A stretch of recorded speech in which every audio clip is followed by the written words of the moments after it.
HSC 25, 26 কিংবা 27 তুমি যেই ব্যাচেরই হও না কেন, তুমি যখন বাংলা দ্বিতীয় পত্রের প্রিপারেশন নিতে যাবে তোমাকে কিন্তু অবশ্যই সংলাপ এই অংশটির প্রিপারেশন নিতে হবে। তো দেখো, সংলাপ মানে কি, আমরা ইংরেজিতে ছোটবেলা থেকেই ডায়ালগ লিখে আসতেছি, তো ওই রকমই আমরা সবাই জানি কি কথোপকথন, একজন বলে আরেকজন উত্তর দেয়, এভাবে করে আগায়। কিন্তু এখন যেহেতু আমরা আসলে ইন্টারমিডিয়েট লেভেলে উঠে গেছি বা দেখা যাচ্ছে সামনে এইচএসসি পরীক্ষা দিব, তো আমাদেরকে সংলাপ লেখার ক্ষেত্রে কিছু গুরুত্বপূর্ণ দিক নির্দেশনা মেনটেন করা জরুরি। কারণ দেখো, এখন তোমাকে একটু এক্সট্রাঅর্ডিনারিতে লিখতে হবে, কারণ এখন তুমি আর ছোট নেই যে কোনো রকম লিখলেই হবে। তো দেখো, সংলাপ রচনার ক্ষেত্রে তোমার কয়েকটা বিষয়ের ভিতরে একদম সবার প্রথমে ব্যাপারটা হচ্ছে কি, বেশি পরিমাণে প্রশ্ন উত্তর থাকতে হবে। তো ব্যাপারটা কিরকম আমি তোমাদেরকে বুঝিয়ে বলি।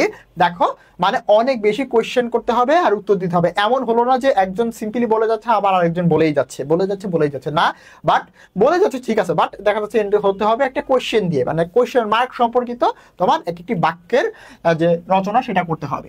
তারপরে দেখো, দ্বিতীয় যে অংশটিতে অনেকেই আমরা একটা ভুল করি, কেমন আছো, কি খবর, অর্থাৎ আমাদের যে হাই হ্যালো যে ফেসটা, এইটা দিয়ে আমরা শুরু করার চেষ্টা করি, কিন্তু এই ভুলটা করা যাবে না। কারণ দেখো, এখন তোমাকে বড় ক্লাসে একটু বড়দের মতো করে লিখতে হবে।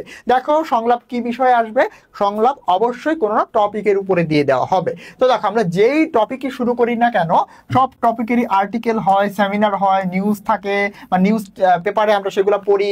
তো তুমি এইভাবে শুরু করতে পারো। আগামীকাল একটা আর্টিকেল পড়লাম, তুমি কি দেখেছো যে অমুক স্থানে 1000 গাছ কেটে ফেলা হয়েছে? তো ধরো তোমার আসলো যে বৃক্ষরোপণের প্রয়োজনীয়তা নিয়ে, তুমি এইভাবে কিন্তু ব্যাখ্যা করে শুরু করতে পারো। মানে একদম একদম সস্তা যে কি খবর, কেমন আছে, এভাবে শুরু না করে তুমি কি করলে সুন্দর একটা স্মার্ট ওয়েতে শুরুটা করতে পারো। ধরো ফর এক্সাম্পল তুমি দিয়ে দিলে যে টেলিভিশনে একটা নিউজ দেখলাম যে কালকে ঢাকাতে বা কালকে সিরাজগঞ্জে একটি দুর্ঘটনায় 17 জন মারা গিয়েছে। তো ধরো কনটেক্সট কি ছিল, যে তোমাকে সড়ক দুর্ঘটনা নিয়ে একটি সংলাপ বা কথোপকথন রচনা করতে হবে। তাইলে ব্যাপারটা বোঝা গেল, প্রথম দুইটা অংশ যে প্রশ্ন উত্তর, এবং আরেকটি অংশ কি, যে একদম সস্তা শুরু না করা। তৃতীয় অর্থ হচ্ছে কি, আশেপাশের পরিস্থিতির সাথে মিলিয়ে নিতে হবে। আচ্ছা ঠিক আছে, দেখো, আশেপাশের পরিস্থিতির দিকে যদি তুমি তাকাও, ওই রিলেটেড অনেক ঘটনা পাবা, অনেক সিনারিও পাবা, অনেক চিত্র পাবা, সেইগুলোকে তুমি ওইখানে ইনক্লুড করতে চেষ্টা করবা। ফর এক্সাম্পল, তোমার কলেজের আশেপাশে, তোমার বিশ্ববিদ্যালয়ের আশেপাশে, তোমার স্কুলের আশেপাশে যা হচ্ছে, তোমার এলাকায় যা হচ্ছে, ওইগুলাকে এখানে ইনক্লুড করবা। তো আরেকটা বিষয় আমাদের কোশ্চেন থাকে যে কত পেজ লিখবো ভাই, অ্যাটলিস্ট 3 পেজ লিখবা, আর 3 থেকে 5 হচ্ছে মোটামুটি মডারেট একটা যে আকার সংলাপের জন্য। তো তোমরা চেষ্টা করবে 3 পেজ মিনিমাম থেকে 5-এর মধ্যে শেষ করতে। বাট এই যে ব্যাপারগুলো বলতেছে, এইগুলো অবশ্যই এটার ভিতরে ইন্টারনালাইজ করার চেষ্টা করবে। এরপরে কি বলা হয়েছে, তথ্য ব্যবহার। তথ্য ব্যবহারের জিনিসটা কি, অনেক বেশি ইনফরমেশন তুমি এটাতে অ্যাড করবা। ধরো যে এই জরিপে এতটুকু পেয়ে গেছি, এত পার্সেন্ট এই অমুক অমুক হয়েছে, তার মানে কি, যে ইনফরমেশন গুলো তুমি করবা, অ্যাড করবা। এতে কি হবে, বা 1/4, 2/3, এইটা তোমার লেখার মানটা অনেক বাড়বে।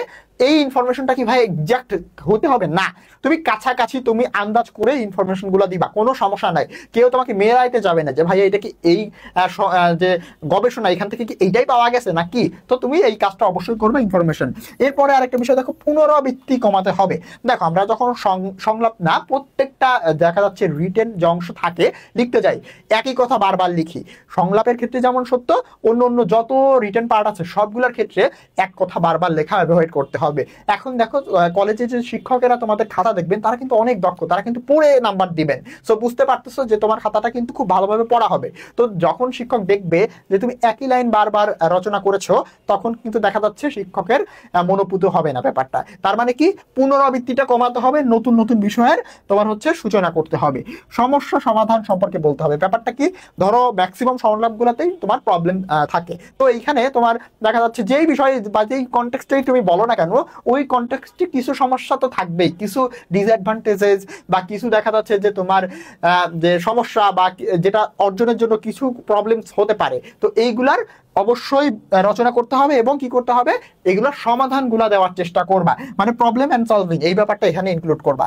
যৌক্তিক অভিমত দিন প্রত্যেকটা বিষয়ের ক্ষেত্রে, সেইটা তোমার সুপারিশটা দিবা যে এটা এমন হলে ভালো হয়, এটা এমন হলে খারাপ হয়। তার মানে কি, নিজস্ব অভিমত অবশ্যই সংলাপের ভিতরে, নিজের মাথাটাকে খাটিয়ে উচ্চতর দক্ষতা জ্ঞানকে কাজে লাগিয়ে তুমি অভিমত দিবা।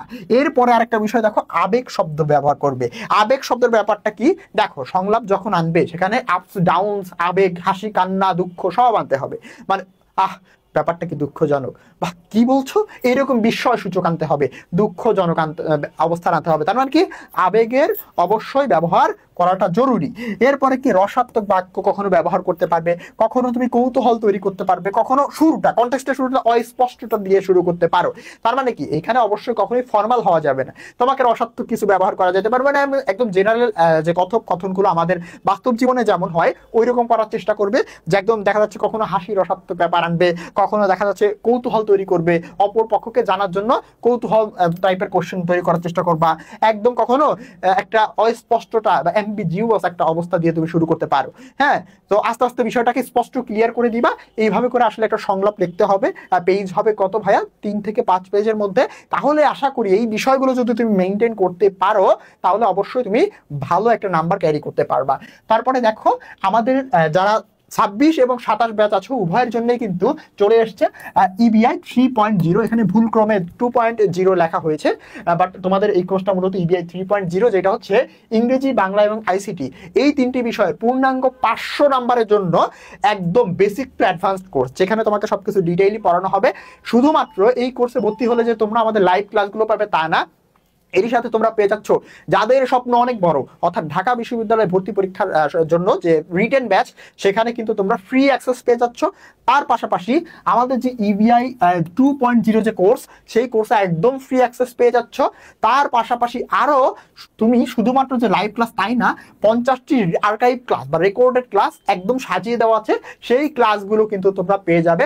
অর্থাৎ ধরো আমাদের লাইভ ক্লাস তো একটার পর একটা হবে, বাট তোমার একটা টপিক গুরুত্বপূর্ণ বা দরকার, তখন তুমি ওইখান থেকে ক্লাসগুলো করে নিতে পারবে। যে এতগুলো ফিচার সমৃদ্ধ যে কোর্সটি, এই কোর্সটি কিন্তু তোমাদের জন্য প্রি বুকিং চলতেছে এবং এই বিষয়ে লঞ্চিং লাইভ হবে ঠিক 11 তারিখে, অর্থাৎ এই মাসের 11 তারিখে। সময়টা জানতে স্বপ্নঢাবি পেজে তোমরা মেসেজ করতে পারো এবং যে কোনো প্রয়োজনে তোমরা কিন্তু স্বপ্নঢাবি পেজে আমাদেরকে মেসেজ করতে পারো।